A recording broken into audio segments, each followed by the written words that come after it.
Hello everyone, welcome back to this channel. In this video, I will show you the easy and clear steps on how to enable notification sharing albums in Google Photos. So how to enable notification sharing albums in Google Photos? Make sure you keep watching this video until the end. Let's get started right away.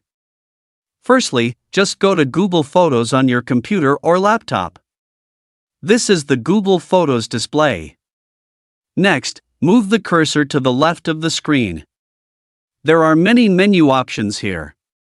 Next, tap the Album menu. Now this is in the Album menu.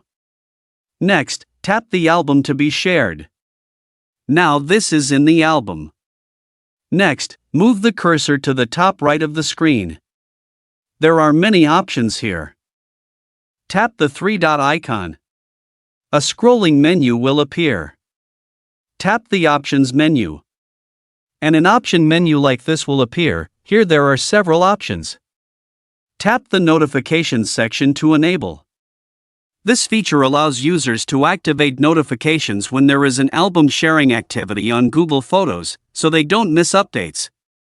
So that's it, tutorial how to enable notification sharing albums in Google Photos.